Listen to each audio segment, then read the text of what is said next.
Is The Defenders a redemption story for Iron Fist? Launched in 2015, Marvel's Netflix shows have been beloved by fans and critics alike. And then came Iron Fist, a show the critics fumed at and the fans reluctantly defended. Sure, it was a hit in terms of viewing figures, but it was generally seen as the weakest Marvel Netflix series to date. Finn Jones' performance as Danny Rand was heavily criticized, with fans struggling to see any trace of the character they've loved since 1974.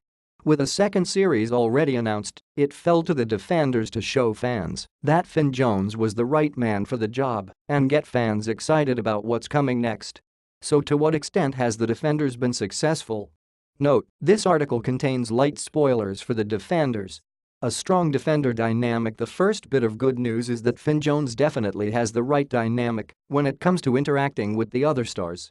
That's especially the case with Mike Colter's number Lucasage, and the series goes to great effort to put the two side by side as often as possible.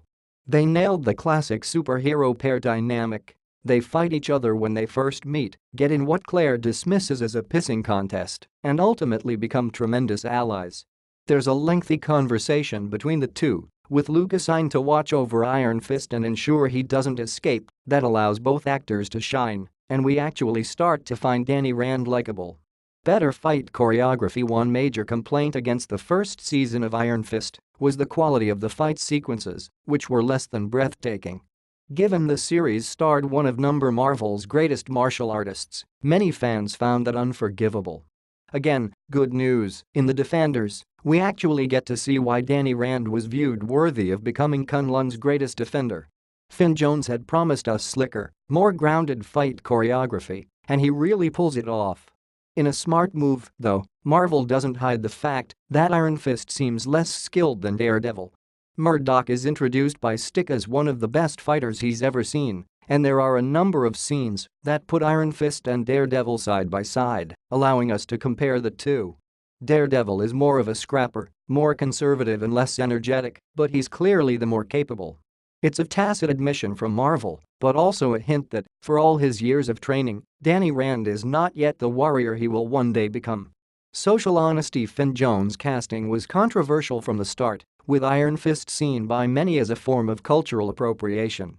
Where Iron Fist made heavy-handed attempts to deal with this, The Defenders calls out social themes quite explicitly.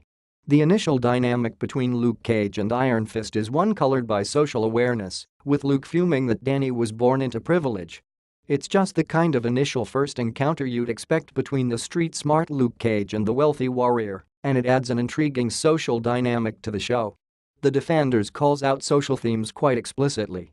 Things only really kick off because Danny realizes that his wealthy industrialist background is in itself a weapon and heads to Midland Circle to confront the Hand.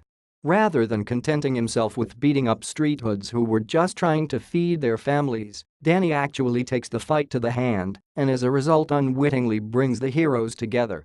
A well-rounded character. That said, The Defenders is also open and honest about Iron Fist's character flaws. It faces them head-on, reminding us that, even though he's a strong warrior, Danny Rand simply isn't that smart. In one scene, he winds up in a pointless fight against the rest of the team, and they're forced to imprison him for the sake of the entire city. In another, Elektra manipulates his emotions with effortless ease. Danny Rand's lack of emotional awareness literally risks destroying the entire city. But here's the thing, these character flaws were present in Iron Fist, and it wouldn't be right to airbrush them out now. Instead, The Defenders pulls off a much smarter sleight of hand. It balances those flaws by reminding us of Danny's good qualities too. We see his devotion to duty, his commitment to his cause, and his belief in others. Iron Fist's fundamental motivation is a duty of love, one that embraces the whole human race. Finn Jones plays the part well, and at times there's a real emotional subtlety, with a single scene revealing both Danny's strengths and weaknesses.